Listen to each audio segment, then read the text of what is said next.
सूबों का जो राइट है वो तो विफाक को देना है। आज भी प्राइम मिनिस्टर के पास एक मीटिंग थी कहीं पीएसडीपी के ऊपर, तो जो प्लानिंग डिवीजन 1000 अरब मांगने आई थी तो 400 अरब मुश्किल मिला उसमें उनको।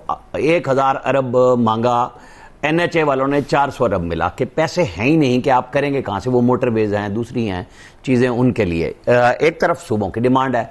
यही काम पीपल्स पार्टी के मैं पहले भी कह रहा था, मुराद अली शाह साहब बड़ा बहुत अच्छी प्लान करके करते हैं, उसको बिलावल साहब खेलते हैं, अपने सवाबदीदी फंड्स भी लेते हैं और सूबे के लिए इजाफी वसाइल भी मांगते हैं जो कि एनएफसी से हट के होते हैं क्योंकि इत्तेहादी हैं।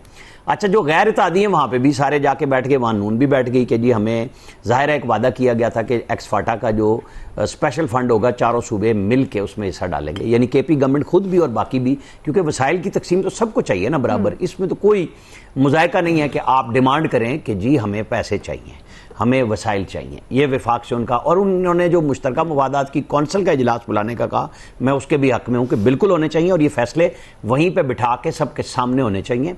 और आप लाइव उनकी तकरीरों को भी चला दें वज़राए आला की, कोई मसला नहीं है। ये प्रेस कॉन्फ्रेंस भी तो हो रही है ना, तो वहाँ पर जब बैठ के बात करेंगे तो हमें पता लगेगा कि आप प्रॉपर फोरम में किस तरह अपने आप को रिप्रेजेंट करते हैं, कि आप विफाक से मांगें और विफाक अपना जवाब दे। वहाँ पे अकाउंटेबिलिटी होनी चाहिए कि जी कौन से सूबे के पैसे कौन खा रहा है, या विफाक के पास कुछ है ही नहीं। जो बात हो रही थी, नवीद साहब ने भी 28वीं तरमीम छेड़ी, दायरा बिलावल भुट्टो इसको ट्वीट 27वीं पे कर चुके कि डिमांड्स क्या क्या आई हुई हैं और उसमें से क्या नहीं मानी। कल भी हमने बड़ी तफसील से इस पे हम पहले भी बात करते रहे कि ये तो विफाक में इन्होंने वजारतें पहले ही रख ली थी। 18वीं तरमीम के पास होने के बाद यूसुफ रज़ा गिलानी ने 6-7 बड़ी इंपॉर्टेंट वजारतें नए नामों से रख ली थी।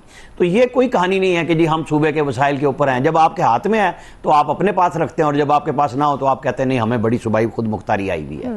बहुत अच्छी बात है, आपको आई हुई है, आप विफाक के भी साथ हों, आप कोई अलग तो नहीं है ना हिस्सा। तो विफाक के पास जो बचता है उसमें से मांग लें अपना हिस्सा। हाँ, जो बात सीएनजी की हो रही है, जो दूसरी चीज़ों की हो रही है, तो क्या गंदुम पंजाब वालों का हक नहीं है कि उनको सस्ती मिले?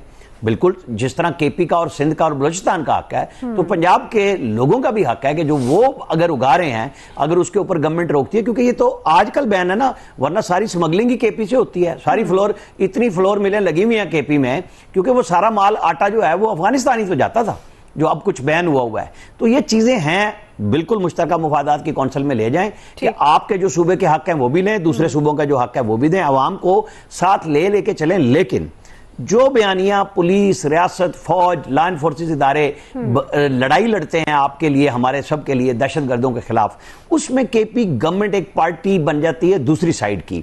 और जो फौजी हमारे जवान, हमारे लॉ एनफोर्सेस के इदारे, आम लोग शहीद हो रहे हैं, वो उससे बिल्कुल ला ताल्लुक नजर आते हैं, बल्कि वो दहशतगर्दों के हक में बयानियां बनाते हुए नजर आते हैं। तो ये बात भी इनको सोचनी चाहिए कि जब आपके जिम्मे भी तो कुछ फराइज है ना, सिर्फ हकूक ना मांगे। केपी गवर्नमेंट वजीर आला को, काबीना के ऊपर मैं कोई बात नहीं करता, ये सारे एक दूसरे से आगे पीछे हैं, कोई मसला नहीं है, लेकिन असल इशू यही है कि गवर्नेंस तो बेहतर बनाइए, गवर्नेंस को बेहतर बनाइए।